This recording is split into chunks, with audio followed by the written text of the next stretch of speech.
Hello everyone, welcome back to your own channel. आज हम करने जा रहे हैं आपकी worksheet number 44 subject maths class 10th हमारी डेट 13 दिसंबर के लिए। तो चलिए शुरू करते हैं। आज का जो टॉपिक है वो है क्वाड्रेटिक इक्वेशन। तो क्वाड्रेटिक इक्वेशन क्या होती है, किस तरीके के उसको हम लिखते हैं, ये आज हम सीखेंगे। ठीक है, तो सबसे पहले कुछ रिकॉल कर लेते हैं। पहले हमने ये चीज़ें पढ़ी हुई हैं। जो ये फॉर्म होती है ax² + bx + c, ये स्टैंडर्ड फॉर्म होती है किस पॉलिनॉमियल की? किस पॉलिनॉमियल की होती है? Quadratic polynomial. ठीक है, सो क्वाड्रेटिक पॉलिनॉमियल क्या होता है? जिसकी जो डिग्री होती है वेरिएबल की वो होती है 2। जैसे x², इसकी डिग्री x² डिग्री क्या होती है? ये डिग्री 2 होती है, वो क्वाड्रेटिक पॉलिनॉमियल होती है। उनकी स्टैंडर्ड फॉर्म क्या होती है? इस तरीके से हम उसको लिखते हैं। ठीक है, जो वेरिएबल है वो क्या है? x है। देखो सिर्फ एक ही वेरिएबल है, क्या? x। नेक्स्ट है ABC। जो है ABC, ये क्या है? रियल नंबर्स है। ठीक है, ABC are real numbers. Clear? अब देखिए वी कैन से, अब यहाँ से हमें ये पता लग गया कि ये स्टैंडर्ड फॉर्म है क्वाड्रेटिक इक्वेशन की ax² + bx + c = 0। So standard form होगी ये क्वाड्रेटिक इक्वेशन की, जिसमें एक सिंगल वेरिएबल है x और ABC रियल नंबर्स हैं, और जो a है वो नॉट इक्वल टू 0 है। मतलब ये वाली टर्म 0 हो सकती है, ये वाली टर्म 0 हो सकती है, लेकिन ये वाली टर्म 0 नहीं हो सकती। ठीक है, having polynomial of degree 2, degree 2 का पॉलिनॉमियल होता है। देखो सॉरी, डिग्री 2 होती है। तो अब अभी अभी हमने ये किया है कि डिग्री 2 होती है पॉलिनॉमियल, तो मतलब जो क्वाड्रेटिक है उसका पता ही यहाँ से लगता है, इसीलिए इसी टर्म को 0 कर देंगे तो वो क्वाड्रेटिक नहीं रह जाएगी। ठीक है, चलिए नेक्स्ट एक क्वेश्चन है छोटा सा। What if we make any quadratic polynomial equal to 0? क्या होगा अगर एक किसी भी क्वाड्रेटिक पॉलिनॉमियल को हम 0 के इक्वल रख दें? तो देखो it will become a quadratic equation. वो क्या बन जाएगी? एक क्वाड्रेटिक इक्वेशन बन जाएगी। अगर आप सिंपली ऐसे लिख रहे हो तो ये क्वाड्रेटिक पॉलिनॉमियल है, लेकिन अगर आप इसको 0 के इक्वल रख रहे हो तो ये क्या बन जाएगी? क्वाड्रेटिक पॉलिनॉमियल से हम इसको क्या बोलेंगे? क्वाड्रेटिक इक्वेशन बोलेंगे, क्योंकि अब ये इक्वेशन है, left hand side right hand side है इक्वल के उधर। ठीक है, तो ये स्टैंडर्ड फॉर्म होगी क्वाड्रेटिक इक्वेशन की, जहाँ पे ABC रियल नंबर्स होंगे और A नॉट इक्वल टू 0 होगा। अब एग्जाम्पल्स हैं क्वाड्रेटिक इक्वेशन की। x² - 100 = 0 can also have only 2 terms. 2 terms हो सकते हैं। मैंने बोला बस फर्स्ट टर्म x² वाली टर्म 0 नहीं होनी चाहिए, सेकेंड टर्म है वो भी 0 हो सकती है, थर्ड टर्म है वो भी 0 हो सकती है। यहाँ पे कौन सी टर्म मिसिंग है? सेकेंड टर्म, x वाली टर्म मिसिंग है, बट ये फिर भी क्वाड्रेटिक इक्वेशन है क्योंकि डिग्री 2 है।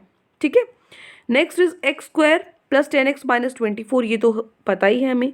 और या फिर इस तरीके से 4x - 3x + 2, यहाँ पे आपको ना दिखे x² तो ये नहीं सोचना ये क्वाड्रेटिक इक्वेशन है, यहाँ ये लिखा है इस तरीके से, तो हम इसको चेंज कर लेते हैं। ठीक है, for standard form we have to arrange the terms in decreasing order of powers. तो इसकी स्टैंडर्ड फॉर्म में इसको कन्वर्ट करने के लिए हमें डिक्रीजिंग पावर की उसमें लगाना पड़ेगा इसको, क्योंकि डिक्रीजिंग पावर मतलब पहले डिग्री 2, फिर डिग्री 1, फिर डिग्री 0, इस तरीके से हम इसको लगाएंगे, अरेंज करेंगे स्टैंडर्ड फॉर्म में लाने के लिए। क्लियर? एग्जाम्पल्स हो गए क्वाड्रेटिक इक्वेशन की, किस तरीके से लिखते हैं, क्या उसकी स्टैंडर्ड फॉर्म होती है। अब कुछ क्वेश्चंस हैं। पहले 2 एग्जाम्पल्स हैं। Is x² + 5x + 4 = x - 1² quadratic equation? क्या ये एक क्वाड्रेटिक इक्वेशन है? देखो it appears to be a quadratic equation, ये दिखती क्वाड्रेटिक इक्वेशन है। यहाँ पे आपको x² दिख रहा है, 5x + 4 दिख रही है quadratic equation, but we need to check. आपको हमेशा ऐसे नहीं सोचना कि दिख रही है तो है, फिर भी हमेशा आपको चेक करना है क्या चीज़ कैंसिल आउट हो रही है। वो सारी चीज़ें हमें सॉल्व करने के बाद ही पता लगेगा। ठीक है, तो डायरेक्ट इस चीज़ को देख के आप इसको क्वाड्रेटिक इक्वेशन नहीं लिखेंगे। जैसे यहाँ पे भी x² हो गया और इधर भी आप अगर इसका स्क्वायर करके देखोगे तो x² आ जाएगा, तो इस तरीके से नहीं करना। देखो यहाँ पे ये ऑलरेडी है left hand side, right hand side में हमने आइडेंटिटी लगा दी कौन सी? a - b का होल स्क्वायर, जो कि क्या होती है? a² - b² sorry a² + b² - 2ab। सो वो वैल्यू हमने यहाँ पे पुट की है। यहाँ पे देखो x² से x² कैंसिल हो गया, जो चीज़ चाहिए थी, जो हमारी डिग्री 2 है, जो मोस्ट इंपॉर्टेंट है, वही कैंसिल आउट हो गई। तो विदाउट डिग्री 2 के तो ये क्वाड्रेटिक होगा ही नहीं, तो इट मीन्स ये क्वाड्रेटिक है ही नहीं। ठीक है, तो जो दिख रही थी वैसा कुछ हुआ नहीं। So therefore the equation obtained is not of the form, इस फॉर्म की नहीं है, क्योंकि ये वाली टर्म नहीं है और ये वाली टर्म होनी ज़रूरी है, इसलिए ये क्वाड्रेटिक इक्वेशन नहीं है। ठीक है, so it's not a quadratic equation. Clear? Next example number 2, check whether x + 2³ = x³ - 4 is quadratic equation. यहाँ पे जो डिग्री है ना, यहाँ पे जो डिग्री है वो 3 है। Clear? So we see that it is not a quadratic equation. ठीक है, इससे ही पता लग जाता है क्वाड्रेटिक इक्वेशन नहीं है, लेकिन वेरीफाई कर लेते हैं इसको। लेफ्ट हैंड साइड x + 2 का क्यूब, क्या होती है आइडेंटिटी? यहाँ पे हमारी आइडेंटिटी होती है a³ + b³ + 3ab × a + b। ठीक है, वो हमने यहाँ पे लगा दी, बस वैल्यूज़ पुट की हैं और इस तरफ x³ - 4 है। तो यहाँ से x³ से x³ तो कैंसिल हो गया, क्या बचा 6x² + 12x + 12 = 0। ठीक है, तो ये तो क्वाड्रेटिक इक्वेशन की फॉर्म में है। ठीक है, यहाँ से अगर हम 6 कॉमन ले लेते हैं तो ये हमारे पास बचता है x² + 2x + 2 0। तो ये इस फॉर्म में आ गया। देखो अब जो नहीं दिख रही थी वो क्वाड्रेटिक इक्वेशन मिली और जो हमें लग रही थी क्वाड्रेटिक इक्वेशन वो नहीं थी, इसीलिए वेरीफाई करना ज़रूरी है, देखकर आंसर आपको नहीं लिखना। ठीक है, so the given equation is a quadratic equation. Clear.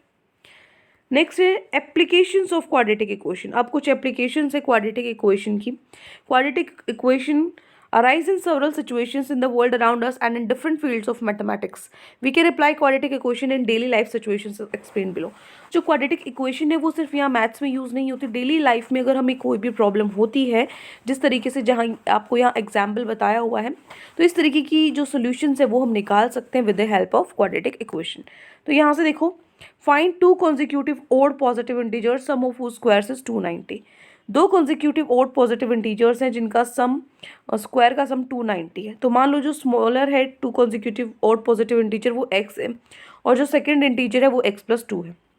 ठीक है, तो अकॉर्डिंग टू क्वेश्चन के हिसाब से x² + x + 2 मतलब फर्स्ट नंबर सेकंड नंबर दोनों का स्क्वायर कर दिया, जो किसके इक्वल है 290 के इक्वल है। यही तो इक्वेशन थी ना। तो देखो हमारा जो क्वेश्चन है ये डेली लाइफ का क्वेश्चन, मतलब इस तरीके से कोई भी सिचुएशन आ सकती है। मान लीजिए आप एजेस वाले क्वेश्चन आएंगे वो हम यूज़ कर सकते हैं। तो ये इक्वेशन बन गई। इक्वेशन बनने के बाद हम इजीली सॉल्व कर सकते हैं। अब इसको स्टैंडर्ड फॉर्म में लेके आएंगे। सो यहाँ से x² हो जाएगा, ये आइडेंटिटी लगाएंगे a² + b² + 2ab 290 के इक्वल होगा। तो इसको सॉल्व करोगे तो 2x² + 4x - 286 जो कि किस में है 2, यहाँ से कॉमन ले लीजिए। तो अब ये क्वाड्रेटिक इक्वेशन की फॉर्म में आ गई विद वेरिएबल x। ठीक है, सो हम सॉल्व कर सकते हैं इस क्वाड्रेटिक इक्वेशन को to find 2 consecutive odd positive integers। The solutions to the quadratic equation will be discussed in next worksheets. तो आज हमें सॉल्यूशंस नहीं करने, इनको सॉल्व कैसे करते हैं ये अगली वर्कशीट में सीखेंगे। आज सिर्फ हमें क्वाड्रेटिक इक्वेशन में बनाना सीखना है कि किस तरीके से लिखते हैं क्वाड्रेटिक इक्वेशन। ठीक है, चलिए now moving to our questions. तो आज की वर्कशीट में ये 4 क्वेश्चंस आपको गिवन है। फर्स्ट क्वेश्चन है हमारा, बिल्कुल सिंपल है, right 30 + x² - 11x in the standard form. इसको आपको स्टैंडर्ड फॉर्म में लिखना है। अब आप कहोगे कि स्टैंडर्ड फॉर्म है, x² की टर्म है, x की टर्म है, c भी है, लेकिन हमेशा मैंने आपको बोला है डिग्री जो है उसको डिक्रीजिंग ऑर्डर में लगाते चलना है स्टैंडर्ड फॉर्म में। तो हाईएस्ट डिग्री क्या है x² वाली, इसको मैंने 1x² लिखा है, या फिर x² भी लिख सकते हो सिंपली, कोई दिक्कत नहीं है, समझाने के लिए लिखा था सिर्फ। उसके बाद x वाली टर्म हमने लिख दी, उसके बाद विदाउट x वाली टर्म लिख दी। तो ये क्या है स्टैंडर्ड फॉर्म है। ठीक है ना। अब इसने ये नहीं बोला था कि इक्वेशन में लिखो, तो मैंने 0 के इक्वल नहीं रखा है, सिर्फ इसी को स्टैंडर्ड फॉर्म में लिख दिया है। ठीक है, पॉलिनॉमियल और इक्वेशन कुछ नहीं लिखा, इक्वेशन लिखा होता तो हम = 0 लगा देते सिर्फ। क्लियर हो गया फर्स्ट क्वेश्चन। सेकंड क्वेश्चन है degree of polynomial in quadratic equation is. Quadratic equation जैसे ये है, इसमें डिग्री क्या होती है, डिग्री होती है जो यहाँ पे x की पावर है हाईएस्ट 2। ठीक है, तो 2 क्या है क्वाड्रेटिक पॉलिनॉमियल की इक्वेशन की डिग्री होती है। क्लियर। नेक्स्ट है question number 3, which of the following is a quadratic equation. इन चारों में से क्वाड्रेटिक इक्वेशन कौन सी है। तो देखो इनको सॉल्व, अभी मैंने बताया था, इनको एज इट इज देखिए, जैसे ये नहीं लग रहा है, ये लग रहा है, ये लग रहा है, तो ऐसे लगते हुए आपको नहीं देखना है, चारों को सॉल्व करके देखोगे तब आप बताओगे कौन सी क्वाड्रेटिक इक्वेशन है और कौन सी नहीं। ठीक है, तो चेक कर लेते हैं एक बार फर्स्ट पार्ट से। सो ये आपका फर्स्ट पार्ट, x + 1 का whole square is equal to 2 of x - 3। तो यहाँ से ये आइडेंटिटी हम लगा देंगे, a + b का होल स्क्वायर क्या होता है a² + b² + 2ab रख दिया यहाँ पे। ये क्या हो जाएगा 2x और -6। सो x² + 1 + 2x, और यहाँ पे जो ये 2x और 6 है इसको इधर ले आएंगे तो साइन चेंज हो गई, जो माइनस था वो प्लस हो गया, जो प्लस है वो माइनस हो गया। तो यहाँ से x² है ऑलरेडी +1 है, इधर देखो 2x से 2x कैंसिल हो गया, सिर्फ 6 बचता है यहाँ पे, ये हमारे पास इक्वेशन आती है। सो 6 + 1 7 हो गया, x² + 7 = 0। मैंने आपको बोला था x वाली टर्म भी मिसिंग हो सकती है, कांस्टेंट वाली टर्म भी मिसिंग हो सकती है, बस ये मिसिंग नहीं होनी चाहिए। ये एज इट इज़ है हमारी, x वाली टर्म को 0x करके लिख देंगे, +7 ऑलरेडी है, तो ये क्या है एक क्वाड्रेटिक इक्वेशन है। तो बस आपको यही बताना था कि क्वाड्रेटिक इक्वेशन है कि नहीं, तो लिख देंगे हम yes it is a quadratic equation. Clear हो गया फर्स्ट पार्ट। नेक्स्ट है सेकेंड पार्ट। सेकेंड पार्ट है एक्स प्लस टू का cube is equal to X 2x into X square minus 1। तो यहाँ पे a प्लस बी क्यूब की जो आइडेंटिटी है वो हम यूज़ करेंगे, A cube plus B cube plus 3ab into A plus B. ठीक है, तो यहाँ से क्या हो जाएगा, X cube plus two cube 3x2 x plus 2। ठीक है, वैल्यूज़ पुट किए हैं सिर्फ इसमें, और यहाँ पे ऑलरेडी यहाँ पे बस मल्टीप्लाई कर दो 2x क्यूब और इधर से minus 2x। Clear. So X cube plus 8 plus 6x square plus 12x is equal to 2x cube minus 2x। ठीक है, बस अब इसको सॉल्व करना है, जो कैंसिल हो रहा है उसको कैंसिल कर दो और जो ऐड हो रहे हैं उनको ऐड कर दो। ठीक है, तो यहाँ पे इस इक्वेशन दोनों को हम इधर ले आएंगे, इस इक्वेशन को सॉल्व करेंगे तो हमारे पास आएगा minus X cube plus X square plus 14x plus 8 is equals to 0, जो कि क्यूब है। ठीक है, क्यूब है तो ये क्या है, क्वाड्रेटिक इक्वेशन नहीं है, क्योंकि ये डिग्री 2 होनी चाहिए ना कि 3। क्लियर हो गया सेकेंड पार्ट। नेक्स्ट है पार्ट 3। थर्ड पार्ट है x minus 2 X plus 1 is equal to X minus 1 X plus 3। So यहाँ से पहले x को हम इस पूरे के साथ करेंगे, फिर 2 को इस पूरे के साथ करेंगे। ठीक है, अब इसी तरीके से x को इस पूरे के साथ करेंगे, फिर माइनस 1 को इस पूरे के साथ करेंगे। बस अब सॉल्व कर दो, इसको यहाँ पे हमने सॉल्व कर दिया। ठीक है, अब जो कैंसिल आउट हो रहा है कैंसिल कर दो, एक्स स्क्वायर से एक्स कैंसिल हो रहा है, x plus x 2x minus 2x कितना होता है, कैंसिल हो गया, क्या बचा, सिर्फ माइनस 3x बचा। ठीक है, माइनस 2 प्लस 3 प्लस 1 हो गया।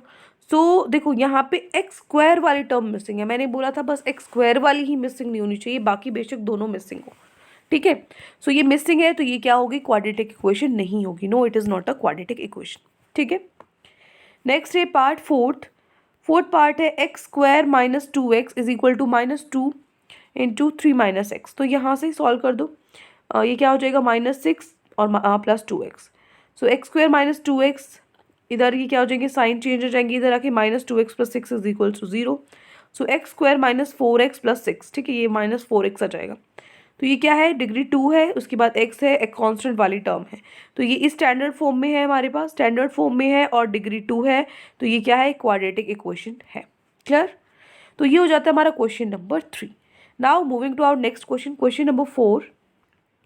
क्वेश्चन 4 क्या है, convert in quadratic equation. Quadratic equation में कन्वर्ट करना है, क्या है, the product of two consecutive positive integers is 306, find the integers. Quadratic equation में करना है, देखो दो कॉन्जिक्यूटिव पॉजिटिव इंटीजर्स का जो प्रोडक्ट है वो 306 है। मान लो एक नंबर x है, तो कॉन्जिक्यूटिव मतलब होता है लगातार, तो अगला क्या होगा, जैसे एक नंबर 2 है, अगला नंबर क्या होगा, 3 होगा। कैसे पता करा, इस पर +1 कर दिया है ना, तो अगर ऐसे करना होता है, एक नंबर x है तो अगला नंबर क्या होगा, x प्लस 1 होगा। प्रोडक्ट था तो ये मैंने प्रोडक्ट था तो मल्टीप्लाई करना है इसके साथ x प्लस 1 को।